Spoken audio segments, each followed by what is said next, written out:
Groom's ex crashed our wedding, so I left him at the altar. Now his parents want to buy me a house for fix his mistake, but he demands I give it to him since he's homeless.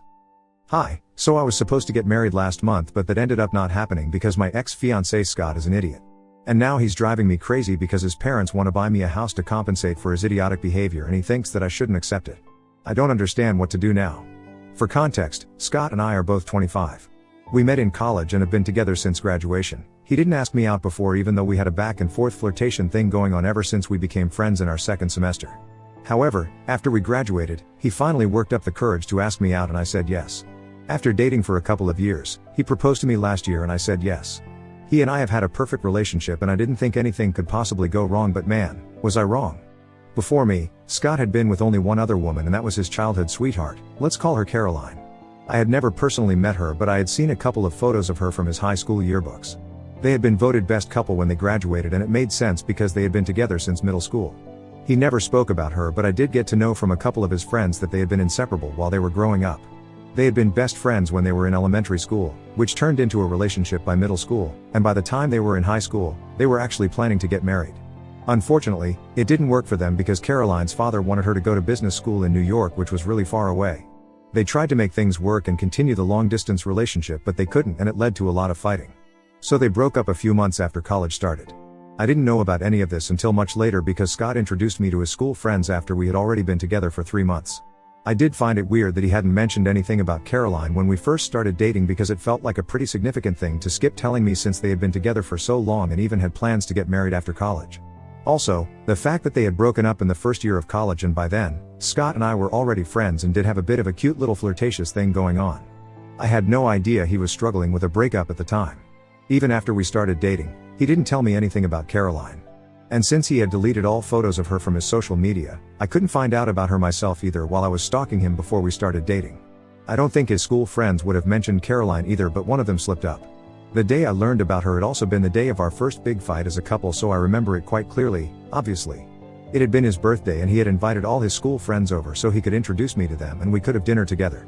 I had already met his family, and since we were in college together, I knew that group of friends as well.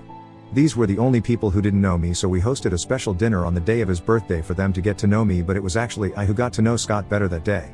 While we had been talking after dinner, Scott left the room to attend a call from a relative since his friends were making a lot of noise to mess with him, just like guys do.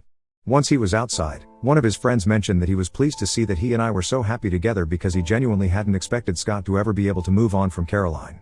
I had been caught off guard when he said that because at the time, I had no idea who she was, and they realized that immediately after I made a face and asked who that was. They tried to brush it off, but the cat was already out of the bag and I pushed them to tell me who they had been talking about. So they were forced to tell me about Caroline and her history with Scott. They probably knew that they had messed up and tried to cover it up by making it seem like no big deal, but as soon as I heard that Caroline and Scott had been together since middle school and had plans to go to college together, I knew that this was a big deal and I had to confront Scott about it after his friends left. Everyone had sobered up by the time Scott came back to the room and cleared out quickly afterward. Once everyone was gone, I decided to bring Caroline up and ask Scott why was this the first that I heard about her, because it seemed to me like he was trying to cover up a very important part of his life and hide it from me. I could tell at the time that he was very uncomfortable talking about this because he kept saying that it was no big deal and tried to downplay the significance of that relationship. He tried to convince me that Caroline had meant nothing to him and that it had just been a stupid high school relationship, which he had completely moved on from. But I didn't buy it because I was hurt that he hadn't told me anything about this woman. I insisted that he tell me everything because it was important for me to know, but he didn't think that Caroline had anything to do with our relationship and refused to talk about her. When I kept pushing him, he snapped at me and told me to mind my own business. So that led to our first big fight, and I ended up spending the night at a friend's place because he had been simply horrible that day. He had told me that it wasn't his job to make me feel less insecure, especially when it came to a past relationship that he didn't even want to discuss. He completely glossed over the fact that he had kept this a secret from me for no real reason and made it all about me and my issues, saying that I was getting insecure over a past relationship from high school and it showed that I had a lack of trust in this relationship, so it was insulting to him.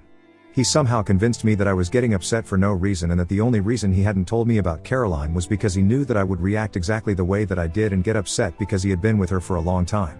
But I would refuse to believe him if he said that it didn't mean anything to him anymore and kept feeling jealous and insecure about her. He played it quite cleverly, and a few days after the fight, I started to think that I had probably made a bigger deal out of it than what was necessary and blown it all out of proportion. So I apologized to him and he forgave me as long as I promised him that I wouldn't bring Caroline up again. He told me that the reason he didn't want to talk about her was because she was really clingy and annoying, and it was embarrassing for him to talk about her because it just reminded him that he had wasted so many years of his life with her. And he didn't want to waste more time talking about her when he was with me now. So I promised him that I wouldn't bring her up again, and we decided to move on from that fight. I did meet his school friends several times after that, and Caroline only ever came up once because I guess he had probably instructed them all not to talk about her around me ever again. The last time that I heard about her was just a couple of weeks after the fight, and I had run into the friend who had mentioned Caroline the first time that we met at the grocery store. He told me that Scott had told them about the fight that we had, and he felt like he needed to apologize for it because it wasn't his place to say anything about his relationships, past or present. And he felt bad for causing a fight between us. He told me that I had nothing to worry about, especially if it was about Caroline. Irrespective of the length of their relationship, he had never seen Scott as happy with her as he had been with me. He probably said it in order to do damage control, but I bought it, and it made me feel really happy because this meant that whatever Scott had said about him having completely moved on from Caroline was true, and the reason he was so secretive when it came to her was actually because of what he had stated and not because he was still in love with her or whatever. And that was pretty much the last time anybody ever brought Caroline up. His family knew better than to talk about her around me, and his friends had learned their lesson, so I never heard about her again, and a few months later, I had forgotten about that episode entirely. We went on with our lives afterwards, and things were simply great between us. We did have a few ups and downs like every other couple, but it was nothing out of the ordinary, and I didn't have any second thoughts about marrying him. But I guess I should have, because our marriage ended up not taking place because of Caroline, ironically.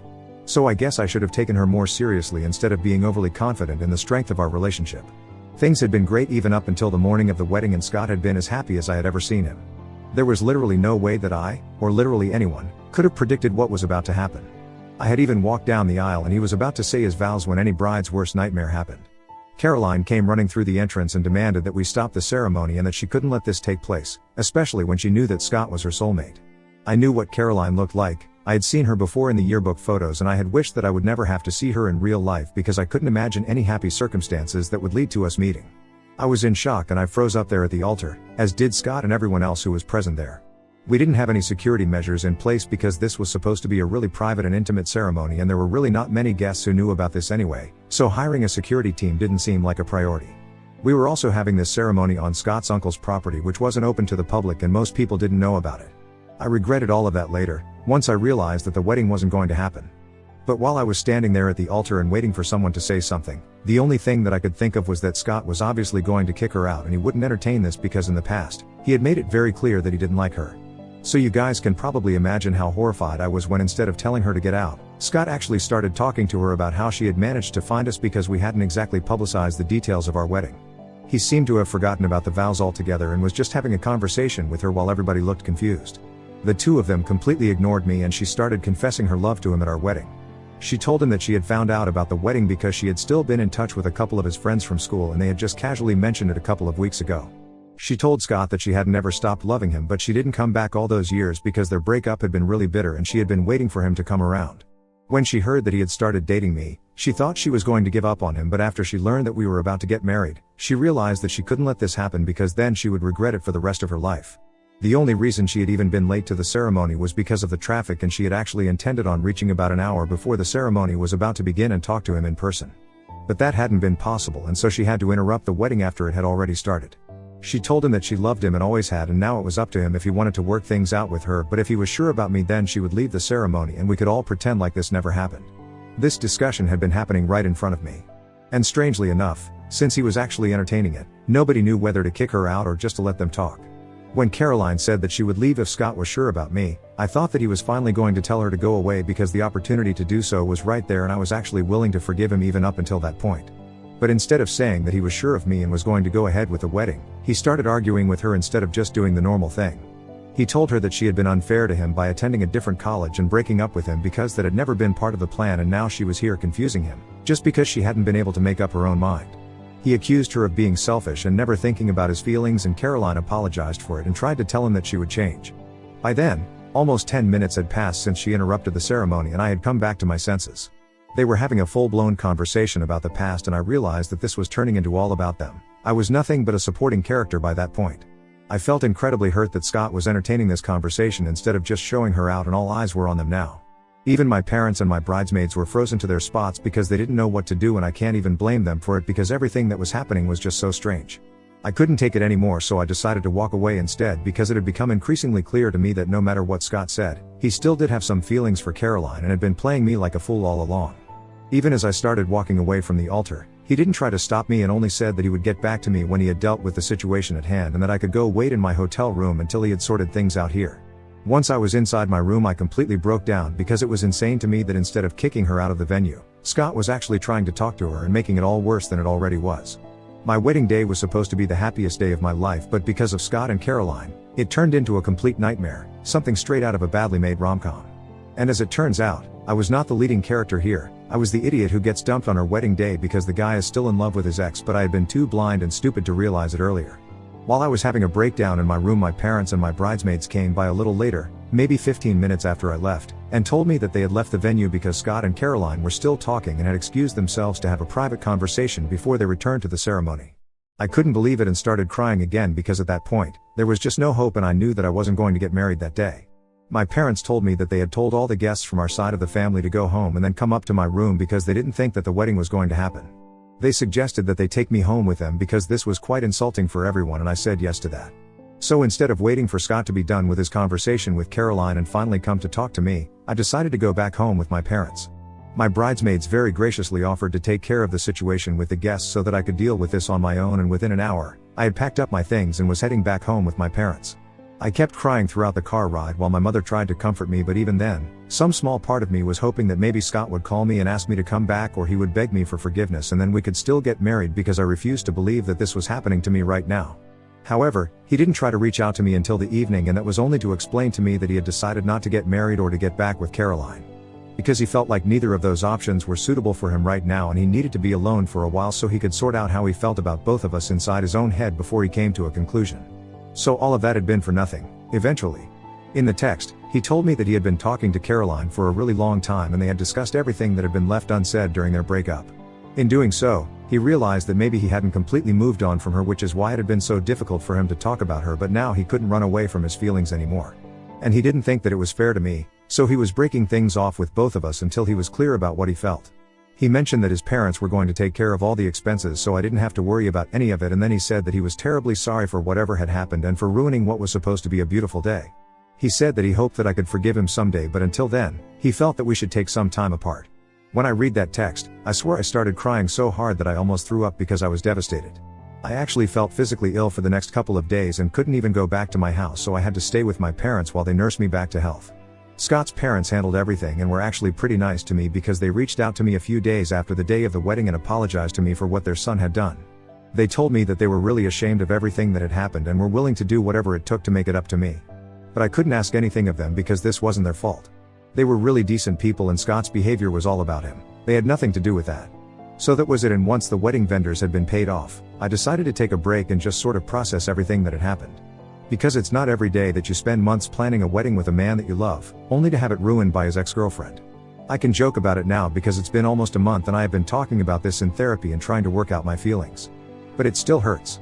I have no idea what Scott had been up to because I had deactivated all my socials and blocked him from everywhere after I had replied to his text and told him that I was making it easier for him to decide between me and Caroline by removing myself from the equation, and now, he didn't have to choose anymore. After sending that message, I blocked him and he didn't try to reach out to me after that. However, a few weeks ago his parents paid me a visit and told me that they had come into a lot of money because his dad had just made CEO, and that came with a significant pay raise. So now they wanted to buy me a place of my own, which they had been planning to do anyway. It was originally supposed to be a wedding gift for me and Scott, but now it was going to be a gift to me to make up for whatever had happened. I have been living with my parents ever since the day of the wedding because the house that I used to live in earlier was one that Scott and I had leased out together, and I was afraid that if I went back, then I would run into him, and I didn't want that. My bridesmaids had been the ones to pack all my things and bring them back home for me a week after the day of the wedding. And they had told me that the house had been completely empty when they showed up there, so they knew that Scott hadn't been around and had left with his things before me. I had spoken to the landlord and he had also confirmed that Scott had backed out of the arrangement and now I was his only tenant, so I told him about whatever had happened and said that I wouldn't be coming back because it was just really difficult for me to return to our home. And I couldn't move back for practical reasons as well. The rent would be too high for me to pay by myself. So right now I have nowhere else to go, and I also know that I can't live with my parents indefinitely. And if his parents were nice enough to offer, then I don't see any reason for me to reject it. But Scott found out about this somehow and has since started hounding me from different phone numbers to try and pressure me into rejecting them because he is apparently homeless now and has been living in his car for the past few weeks. He believes that he is entitled to the house and that I should tell his parents no so that they approach him instead.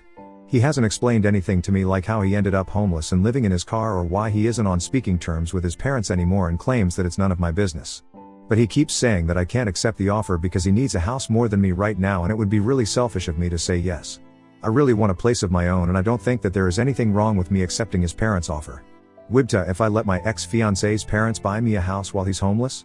Update 1. Okay, so I told Scott that I wasn't going to give him the benefit of the doubt unless he told me the truth about how he ended up homeless. And he finally confesses to me that after the day of the wedding, he decided to resign from his job and go off for some soul searching.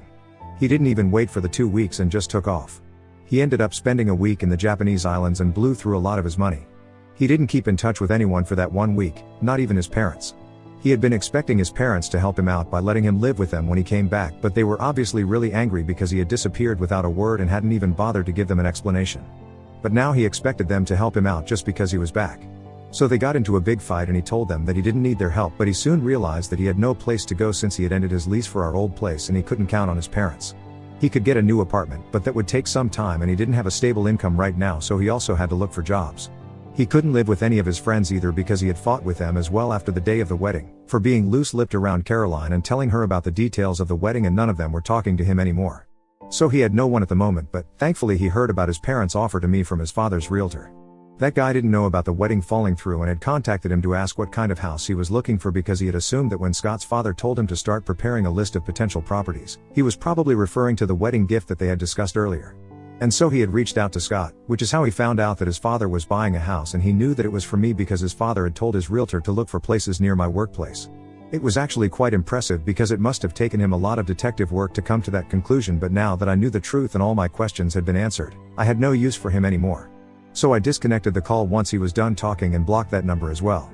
It was a really mean thing to do, but I don't care. What he did to me was far worse than this pettiness, so now I have a free pass for everything.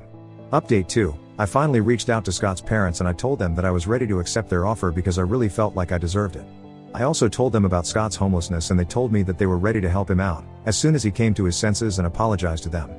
But if he couldn't own up to his mistakes, then there's not much that they could do for him. And I agree with them. It's about time that he learns to clean up his own messes. He has been trying to contact me ever since I hung up on him the last time, but that door is closed now. I hope he realizes that and stops wasting his own time because it's pretty embarrassing. Update 3. Hi, it's been a couple of weeks since the last update and I have officially moved into my new house. Scott's parents and my parents were all great help, and I recently even hosted a housewarming party where everyone was invited, including my guests from the wedding, because I wanted everyone to have a nice time since they had all been really gracious and helpful in the aftermath of the wedding fiasco. Everyone congratulated me because I seem to be doing a lot better than the last time they saw me, and I really am. I feel a lot better now. As for Scott, I don't really know what he is up to. A couple of my friends told me after some online stalking that he has moved in with Caroline, or at least that's what it looks like from his social media. Because he is definitely living in a woman's house, that's for sure, given the feminine decor and everything. But I don't care now, it doesn't matter to me. He can live wherever he wants to as long as it's far away from me.